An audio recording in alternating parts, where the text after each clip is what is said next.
kijamii na hata duniani.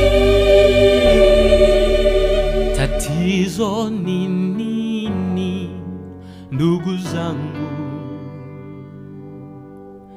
Nani alaumiwe kwa hili?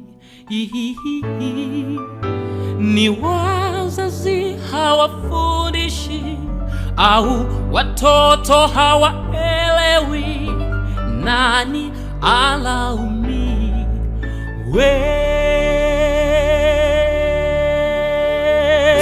Twaishi katika